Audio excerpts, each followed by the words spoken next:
Now tonight, for the hour, we're going to give you news and information no one else in this media, the liberal media, dares to cover, and it involves your national security.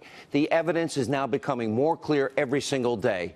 Now, we're going to get to all of this in just a minute, but first, in one of the most despicable, disgusting displays of politicizing a tragedy that we have ever seen is now happening. Now, we recently have watched as Democrats, they politicize every tragedy, whether it's the Vegas shooting or the hurricane damage in Florida, Texas, Puerto Rico. Democrats, their allies in the left-wing, liberal, mainstream media, they have now sunk to a disturbing new low, proving that in their eyes, our president, President Trump, can do nothing right. Now, the left in this country is now using the death of Sergeant LaDavid Johnson, who was killed earlier this month in Niger, to attack the president. And to do so, the media is using like the #1 Trump hater in the country, Congresswoman Frederica Wilson. You know, after President Trump called Sergeant Johnson's widow yesterday to do the right thing, offer his condolences, well, Congresswoman Wilson, who claims to have heard the conversation, said that President Trump told the widow that her husband, quote, knew what he signed up for.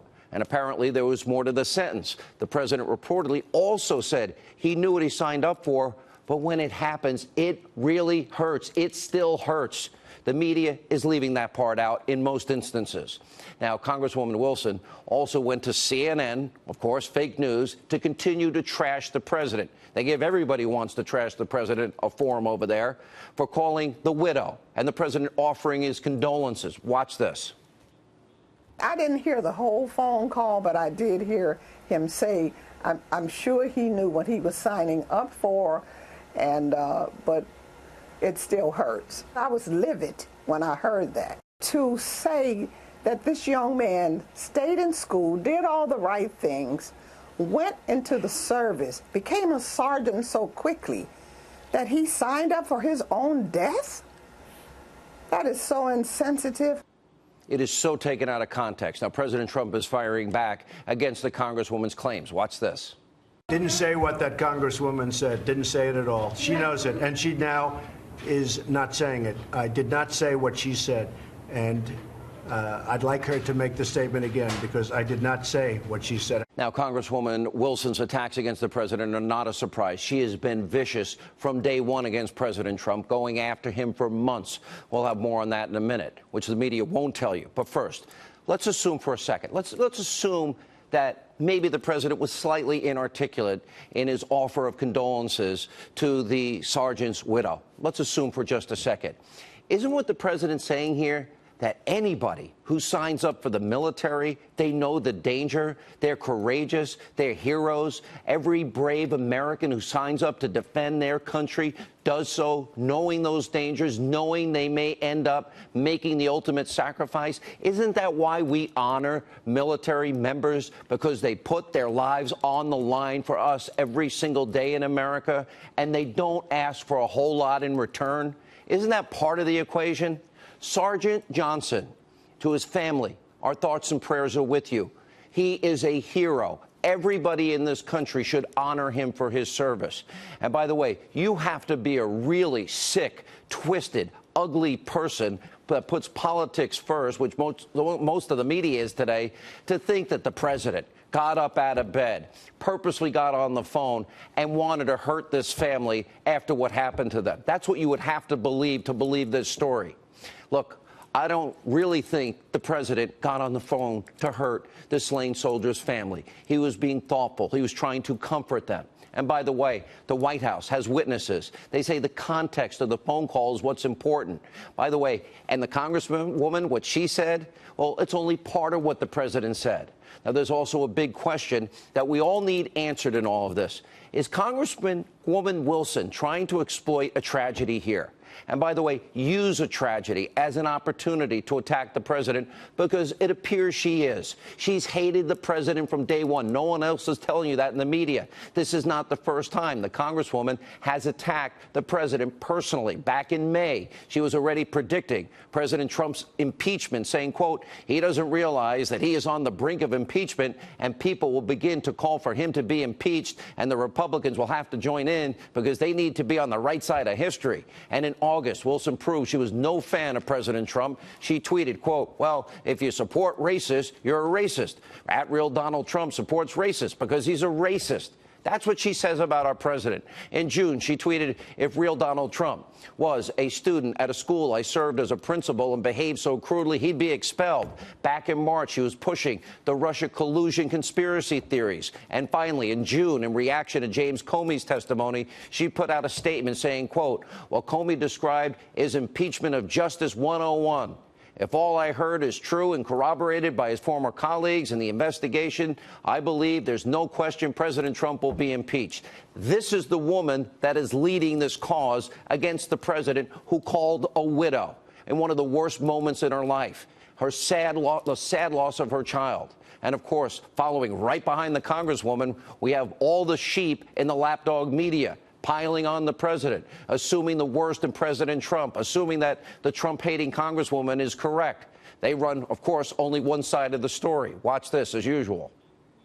Just put this into a long list of strange, bizarre interactions that the president has on a daily basis. I mean, we could find 10 or 11 or 12 yesterday of public record. We're talking about how he's incompetent, but how about insensitive? I don't think he has any compassion in him. He really don't.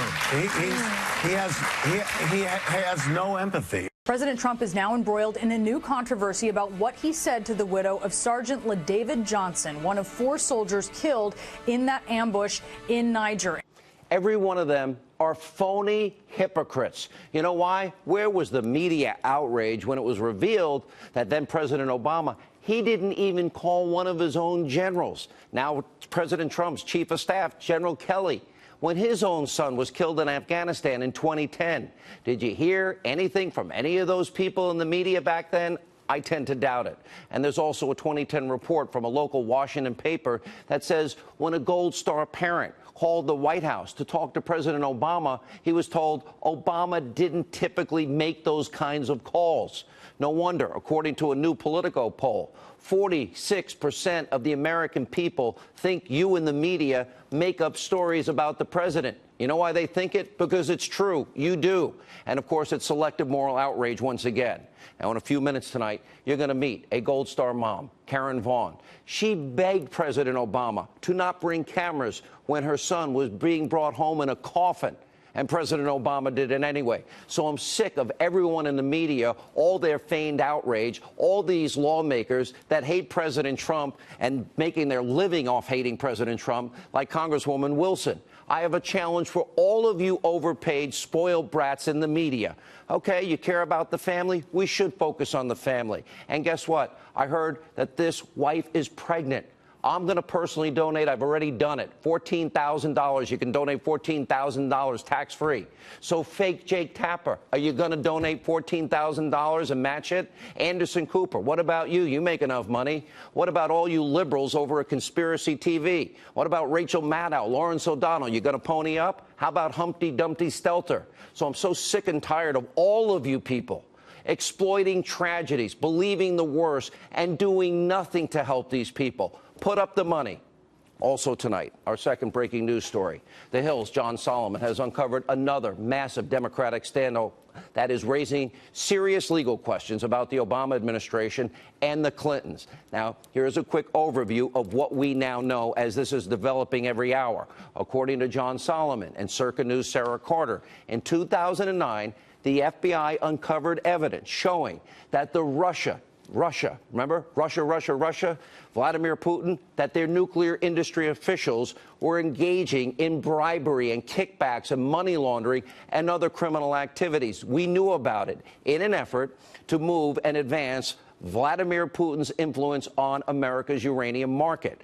Then inexplicably, knowing all of this, in 2010, while the bribery scheme was still going on, the Obama administration, they went on and approved the Uranium One deal. That gave Vladimir Putin, Russia, 20% of control of America's uranium, the foundational material to make nuclear weapons. There's also another major aspect to this story. The Hill and Circa are reporting that the FBI has evidence, including an eyewitness account, that Russian nuclear officials, quote, routed millions of dollars to the Clinton Foundation, while Hillary was serving as Secretary of State and while she signed off on the Uranium One deal that gave 20% of our uranium to Vladimir. Now, tonight, the lawyer for the FBI informant, Victoria Tunsing, she says the Obama administration blocked her client from informing Congress and the American people about what he saw happening. Victoria will join us in a few minutes with an exclusive interview. But first, here's what we don't know and why you should be outraged. This is what the media won't tell you. According to both reports, the Obama administration, they kept evidence of this Russian bribery plot secret from Congress. And by the way, it's unclear if members of the government committee, the people that approved the Uranium One deal for Vladimir, knew what Russia was doing when they actually signed off on the agreement. There's evidence that shows that may in fact be true. And the Senate Judiciary Committee has now announced that they are launching an investigation into what key Obama administration officials knew and what they knew when. And for good reason. There are several high-profile officials that were involved in all of this. Here they are. Former Attorney General Eric Holder. He was a member of the committee that approved Uranium One. He had to know all of this. And he also headed the Department of Justice. They oversee the FBI. Now, to me, there's no way he didn't know about this Russian nuclear plot, and he needs to testify under oath what he knew, when he knew it. Did he withhold vital national security information?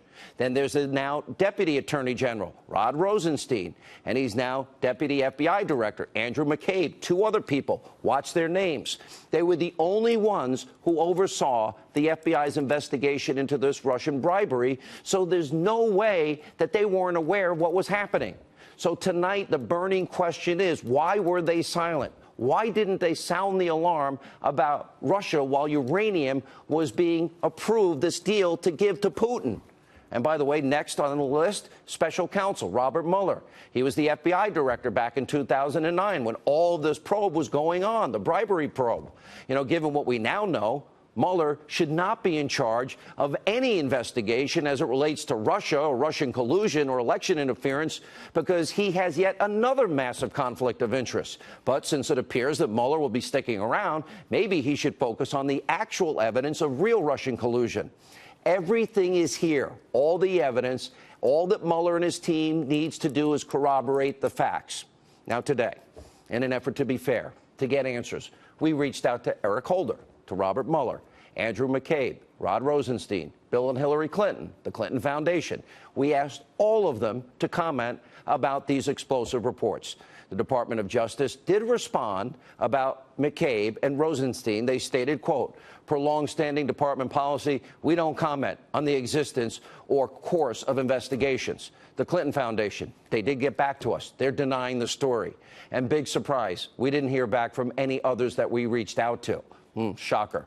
Now, the Attorney General, Jeff Sessions, is also being asked about investigating this scandal. He was on Capitol Hill earlier today. He was pressed by Senator Chuck Grassley of Iowa about the Deputy Attorney General, Rod Rosenstein. Watch this. I would like to remind you that Deputy Attorney Rosenstein directly supervised the criminal case when he was U.S. Attorney in Maryland. I don't think it would be proper for him to supervise a review of his own conduct, do you? It would be his decision. He's a man of integrity and ability. If he feels that he has a inability to proceed with any investigation, it would be his responsibility to make that determination and should consult, as I told you I would, and as I have done with the senior ethics people at the department. I'm sorry, this is shocking that the Attorney General is refusing to flat out say Rod Rosenstein needs to recuse himself if the DOJ opens an investigation into this Russia bribery scandal. Sessions was also asked about having the FBI having evidence that Russians kicked back money to the Clinton Foundation.